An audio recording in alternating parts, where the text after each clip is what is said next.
વડોદરા ગ્રામ્ય એસીબીની ટીમે પાદરા પોલીસ સ્ટેશનના પીઆઈ વતી 2 લાખની લાંચ લેતા વચેટિયાને ઝડપી પાડ્યો છે।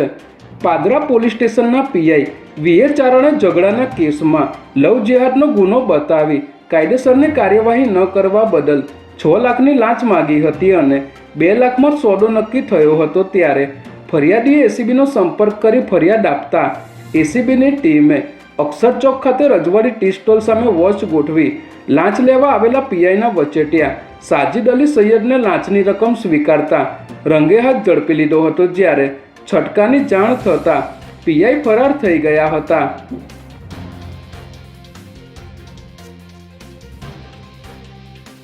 ગુજરાત હાઈકોર્ટે મોટેરા વિસ્તારમાં આવેલી આસારામ આશ્રમની વિવાદિત જમીન મામલે ઐતિહાસિક ચુકાદો આપ્યો છે, જેમાં મુખ્ય ન્યાયાધીશ સુનીતા અગ્રવાલ અને ન્યાયાધીશ ડીએન રેની ડિવિઝન બેન્ચે આસારામ આશ્રમ ટ્રસ્ટની તમામ અપીલો ફગાવી દીધી છે, જેથી હવે 45,000 ચોરસ મીટરથી પણ વધુની જગ્યા રાજ્ય સરકારને હસ્તક કરવામાં આવશે।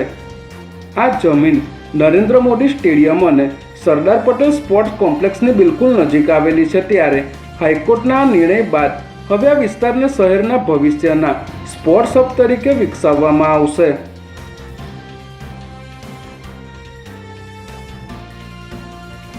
દાહોદમાંથી એક ચોંકાવનારી ઘટના સામે આવી છે, જેમાં દાહોદ એ ડિવિઝન પોલીસ સ્ટેશનમાં ફરજ બજાવતા પોલીસકર્મી હાર્દિકભાઈની પત્નીએ પોતાના 2 પુત્રોની હત્યા કર્યા બાદ પોતે પણ આત્મહત્યાનો પ્રયાસ કર્યો હતો। ચાકલિયા રોડ સ્થિત તેમના નિવાસસ્થાને પત્નીએ પહેલા 12 વર્ષીય પુત્ર શ્લોક અને 2 વર્ષીય પુત્ર રુદ્રને મોતને ઘાટ ઉતાર્યા હતા।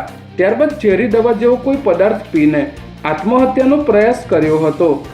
આ ઘટના બાદ ત્રણેયને તાત્કાલિક દાહોદની ઝાયડસ હોસ્પિટલ ખસેડવામાં આવ્યા હતા। ત્યારે હોસ્પિટલમાં મહિલાનો બચાવ થયો હતો, પરંતુ બંને પુત્રોને બચાવી શકાયા ન હતા।